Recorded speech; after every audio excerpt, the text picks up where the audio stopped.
Bienvenue sur TechWeb. Dans cette nouvelle vidéo, nous allons faire un petit peu de pratique à travers 4 exercices simples. Donc voici le premier exercice. Il nous demande d'écrire un script PHP qui permet de calculer la moyenne de 3 nombres. L'affichage doit être comme suit. Nombre 1 égale sa valeur, nombre 2 égale sa valeur, ainsi que le nombre 3 égale sa valeur. Et au final, on doit afficher la moyenne de ces 3 nombres.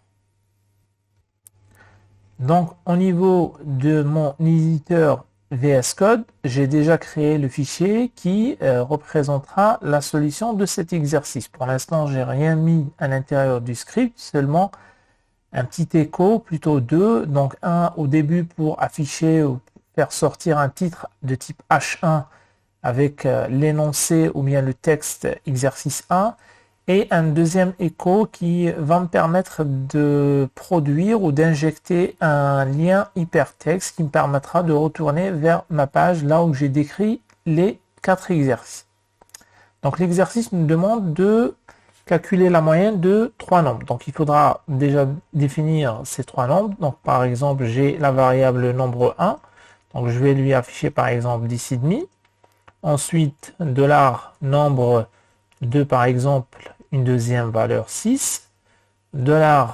$nombre 3, donc ce sera notre troisième valeur ou troisième nombre. Donc c'est par exemple, je vais lui affecter à l'easy 15,25 par exemple. Pardon, 0.25. Et ensuite, pour le résultat, la variable moyenne. Donc, moyenne, pour l'instant, elle n'a pas de valeur. Donc sa valeur, ce sera $nombre 1 plus, nombre 1 plus $nombre 2 plus $nombre 3, le tout divisé par 3. Donc si on veut afficher tout ça, donc c'est assez simple. Donc je vais avoir un premier écho, donc écho nombre égal. Là, je peux écrire directement $nombre 1 et ce sera interprété tout simplement parce que j'ai utilisé, vous remarquez ici, les guillemets à la place des apostrophes. Donc pour avoir un affichage un petit peu correct, donc pardon, il me manque ici le 1, nombre 1 égal. Donc pour avoir un affichage correct, donc je vais rajouter un saut de ligne.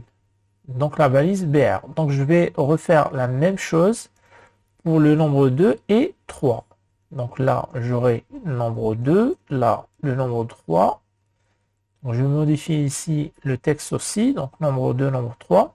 Et au final, je dois afficher la moyenne. Donc la moyenne, j'ai ma variable $moyenne. Et là, bien sûr, je vais avoir moyenne. Je sauvegarde tout ça et on va faire un petit test. Donc, je vais aller ici sur solution. Donc, voici le résultat que j'obtiens. Donc, il m'affiche bien nombre A est égal à la valeur que j'ai donnée ici.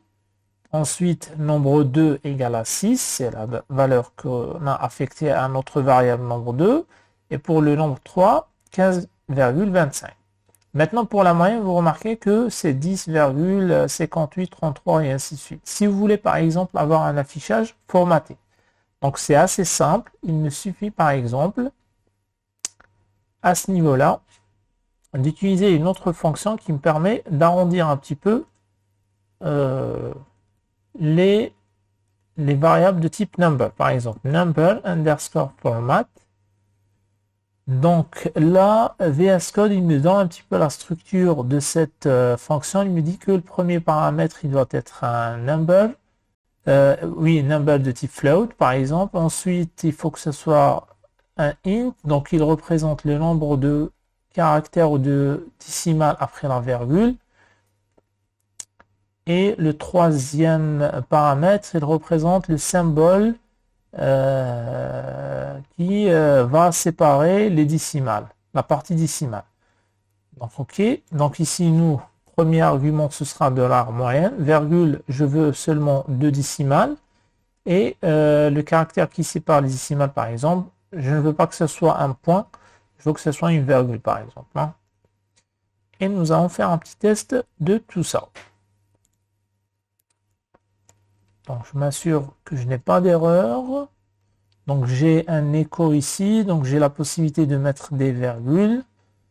Et nous allons faire un petit test. Donc, voilà.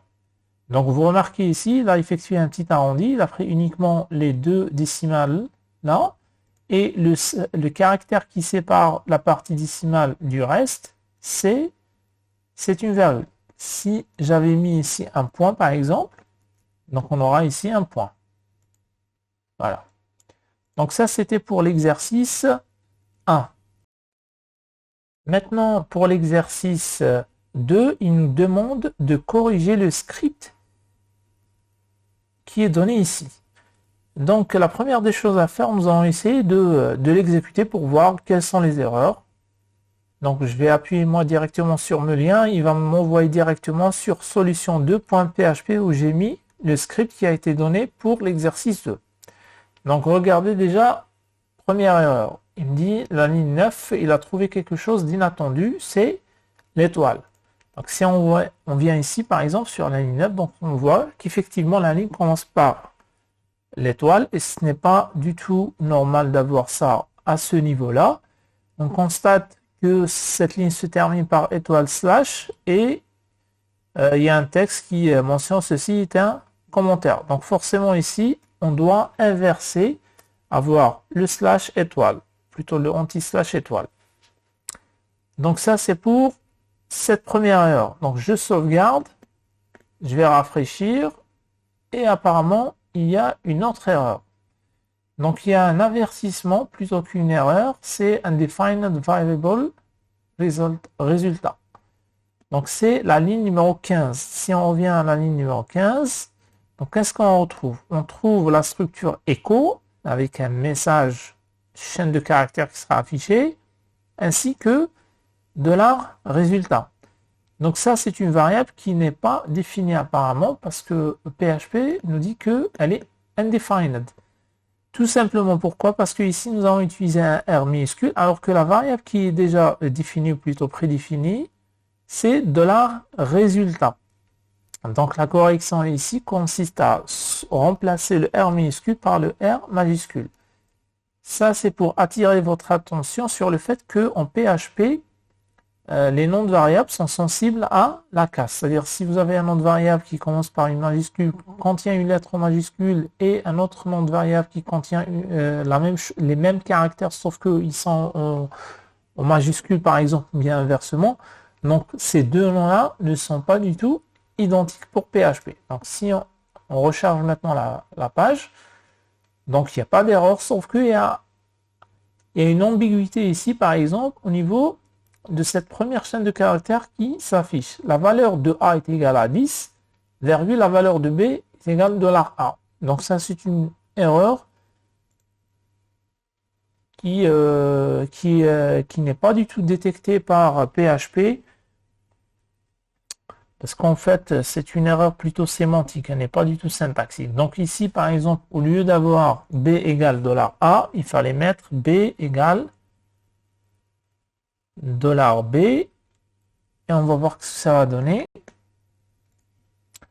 Donc vous remarquez que même ça m'affiche $B et non pas la valeur de B. Tout simplement parce que ici on a utilisé les apostrophes. Alors qu'il fallait mettre les guillemets si on veut que les variables qui sont à l'intérieur puissent être interprétées. Normalement maintenant ça ne posera pas du tout de problème. Donc nous allons rafraîchir. Et voici, donc la valeur de B maintenant est affichée, c'est la valeur 7. Donc je pense qu'il n'y a pas eu d'autres erreurs, c'est tout ce que je détecte moi. Donc si vous avez trouvé d'autres erreurs, donc il ne faut pas hésiter à les mentionner dans les commentaires. Donc ça c'était pour l'exercice 2 et non pas l'exercice 5, hein, comme c'est mentionné ici. Donc d'où ça vient cette petite erreur, c'est là. Donc c'est l'exercice 2 et non pas 5. Voilà. Donc c'est tout pour l'exercice numéro. On passe maintenant à l'exercice 3. Donc l'énoncé nous dit que il faut écrire un script qui détermine si un nombre est pair ou impair. Donc, au niveau de mon éditeur, j'ai déjà créé solution3.php et à l'intérieur, j'ai pratiquement le squelette du script qui est pas très différent des autres squelettes pour les autres exercices. Donc, au début, j'ai un H1 qui sera affiché avec l'intitulé ou le texte exercice 3. Ça me permettra de savoir que tel et tel script il est lié à tel ou tel exercice. Et à la fin, j'ai seulement un lien avec la balise A qui est insérée et ça va me permettre de retourner à la page HTML qui contient tous les exercices. Donc ici, il nous demande d'écrire, est-ce que, ou plutôt, voilà, d'afficher un message qui nous indique est-ce que le nombre il est impair ou pair. Déjà, il faut définir une variable nombre qui recevra par exemple 1, donc ça représente notre nombre. Ensuite, on va tester si $nombre modulo 2. Quand est-ce que cette condition-là sera vérifiée? Elle sera vérifiée si le résultat de $nombre modulo 2 est différent de 0. C'est-à-dire en fait s'il est 1, s'il est égal à 1. Donc si c'est le cas, ça veut dire que je dois afficher echo $nombre et impair. D'accord? Donc si $nombre modulo 2, ça c'est le reste de la division entière. Donc si le reste de la division sur 2 n'est pas égal à 0, ça veut dire que cette condition elle est vérifiée. À ce moment-là, je dois afficher que $nombre est impair. Si ce n'est pas le cas, donc j'afficherai echo, donc la même chose, sauf que maintenant le nombre est pair. Donc nous allons faire un petit test. Donc voilà, 1 est impair. Donc nous allons laisser un nombre qui est pair. Donc 10 par exemple. Je rafraîchis, 10 est pair. Maintenant si je lui affiche 10.5. Là il me dit que il est pair, alors que ce n'est pas vrai. Donc cette mention de pair impair n'est réservée que pour les nombres entiers. Donc on peut rajouter ici un test avant. Donc if is int ou bien integer $nombre, si c'est un entier, donc nous allons faire ce test là. Nous allons voir est-ce qu'il est le nombre il est impair ou pair. Sinon, on affichera un message pour dire que $nombre n'est pas un entier.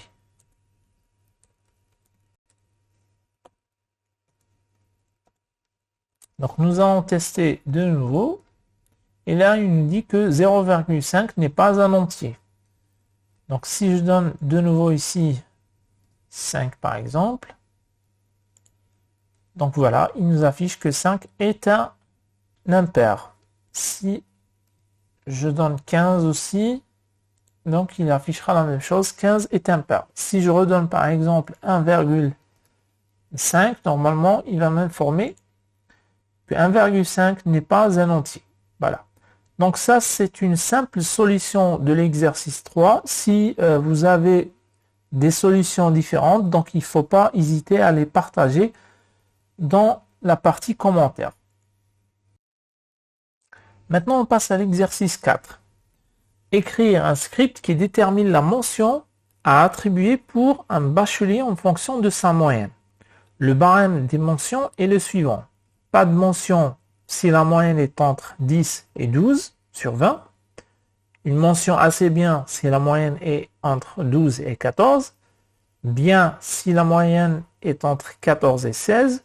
Et mention très bien pour les moyennes supérieures ou égales à 16 sur 20. Donc au niveau de mon éditeur VS Code, j'ai déjà créé un fichier solution4.php. Donc nous allons commencer la résolution de cet exercice. Donc il va me falloir une variable qui représentera la moyenne. Donc, par exemple, je vais l'initialiser à 15. Et ensuite, je dois faire une suite de tests. Si $moyenne est supérieur ou égal à 16, à ce moment-là, la mention sera, par exemple ici, je vais avoir une variable mention, donc la mention sera égale à très bien. Donc, je vais mettre mention très bien. Mention très bien. Donc voilà, mention très bien. Si ce n'est pas le cas, si la moyenne n'est pas supérieure ou égale à 16, et si elle est en même temps supérieure à combien? Supérieure à 14. Si $moyenne est supérieure ou égale à 14. À ce moment-là, la mention est égale à mention bien. Maintenant, si else, donc sinon, si la moyenne est supérieure ou égale à 12. Donc j'espère que vous arrivez à comprendre ici. Regardez, la moyenne est initialisée avec une valeur quelconque. Je commence le test. Est-ce que la moyenne est supérieure ou égale à 16? Si ce n'est pas le cas, ça veut dire que la moyenne est inférieure à 16. À ce moment-là, je vais voir. Elle est inférieure à 16. Mais par contre, est-ce qu'elle est supérieure à 14? Si elle est supérieure ou égale à 14, alors c'est la mention bien. Si elle n'est pas supérieure ou égale à 14, ça veut dire qu'elle est inférieure à 14. Donc je vais voir par la suite. Est-ce qu'elle est supérieure à 12 ou égale à 12? Si c'est le cas, ça veut dire que je dois ici attribuer la mention assez bien. Donc mention égale mention assez bien. Et on continue. Else. Maintenant, après le dernier test par rapport à 12, donc qu'est-ce qui me reste? Maintenant, si cette condition n'est pas vérifiée, ça veut dire que la moyenne, elle est inférieure à 12. Donc ici, c'est pas utile de rajouter un test par rapport à 10, parce que dans l'énoncé, ils nous disent que déterminer, écrire un script qui détermine la mention à attribuer pour un bachelier. Un bachelier, c'est un étudiant qui a eu au moins la moyenne 10 sur 20 au baccalauréat. Donc ici, vous pouvez directement mettre mention égale pas de mention.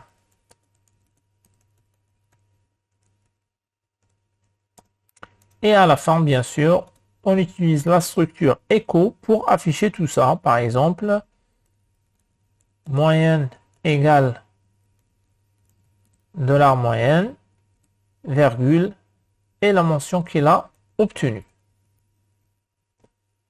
On peut rajouter ici un source de ligne si on le souhaite. Donc nous allons faire un petit test pour voir ce que ça marche pas. Donc pour l'exemple, donc la moyenne est égale à 15, donc mention bien. Donc je vais essayer de changer la moyenne, donc 19 par exemple. Je refais un test, donc la mention elle est très bien. S'il a eu par exemple 10,5, normalement ça va m'afficher pas de mention. Et donc voilà, donc si la moyenne est égale à 10,5, il n'y aura pas de mention. Voilà, c'était pour les 4 exercices. Je vous l'ai déjà signalé au début de la vidéo. Ce sont des exercices très simples qui vont vous permettre de vous familiariser un petit peu avec PHP.